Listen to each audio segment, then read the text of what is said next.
What's up, guys? You're watching another episode of Nail That Tone, a series that's all about helping you guys achieve some of the most legendary tones of all time.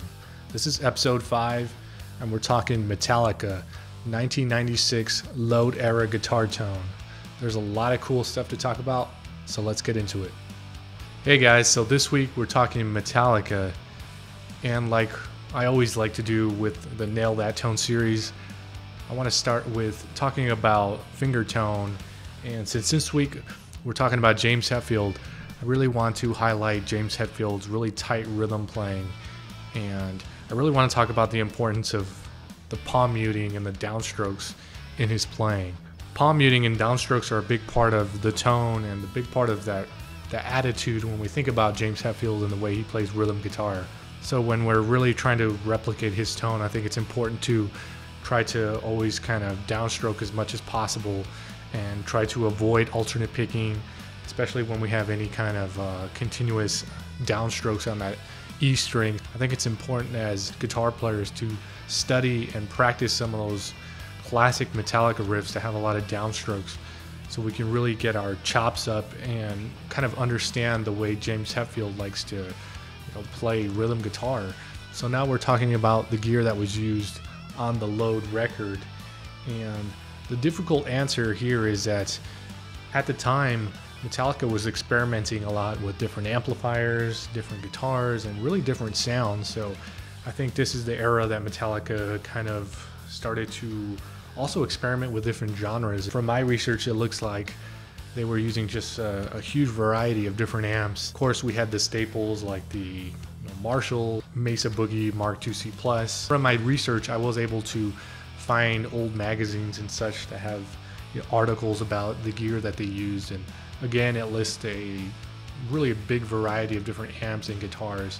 But they did mention that Metallica at the time did have the Tri-Axis. Again, the Tri-Axis is kind of a culmination of all the different Mark amplifiers into one rack unit, which is pretty amazing that they were able to do that. And there's again an amazing variety of different sounds you can get out of it. So it looks like, again, Metallica liked the Tri-Axis and were using it at the time, so it's definitely a cool piece of gear. And when it comes to guitars that were used on the record, it looks like James Hetfield was again mostly using his ESP Explorer guitars, as well as some Gibsons that he had in the studio. The main core of the sound was James Hetfield's ESP guitars with active pickups. When it comes to the cabinets and the different mics, again, probably just a huge variety of different cabs and microphones were probably used during the recording session, so I can't really pinpoint exactly what cabs were used. So when it comes to gear that I used to get my particular tone and sound, I used my Tri-Axis, which is the core of the sound that you heard, at least when it comes to the preamp. These are the settings that I used. I actually used the Mark IV setting because I felt for this particular song, King Nothing, it's kind of a full-bodied heavy sound. And for power amp, I used my Mesa 2100 stereo power amp. My favorite thing about it is that it has a modern feature, which when it's paired with the Tri-Axis, you can get a kind of a different sound, which kind of mimics the power section of a rectifier. So to me, that's a really cool feature and something I used when recording this particular tone, because I did hear, again, a nice fullness and kind of fatness that isn't always associated with the Mark series amplifiers.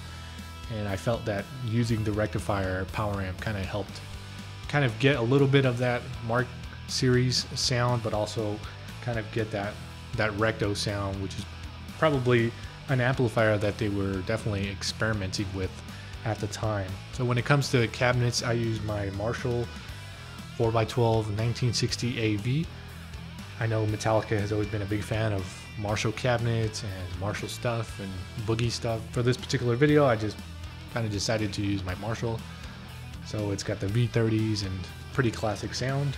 And for microphones, I just used, again, a traditional SM57 and messed around a little bit with the positions to get a little bit of a different blend, and also used a little bit of post EQ once I kind of found a sound that was pretty close, and then I was able to sort of match it closer to the actual sound using the isolated tracks. So for guitars, I actually used my Ernie Ball Music Man Majesty, and this particular Majesty has some pretty hot pickups, so I think that they don't exactly mimic active pickups, because I do actually have an ESP, I guess it's like a replica guitar, and I actually put some real EMG pickups in that guitar, but the guitar, or that particular guitar, the nut actually broke on the guitar, so I have to buy a new nut for it and kind of get that replaced. So that's why I did not use that particular guitar for this tone. Anyway guys, that's pretty much it for this episode. I hope you had fun learning about this tone and some of the important things that I feel it's important to keep in mind when trying to replicate the Metallica tone. If you liked the video, go ahead and leave a like, comment, and consider subscribing, because we release videos like these on a weekly basis. So hopefully guys, we'll see you in the next video.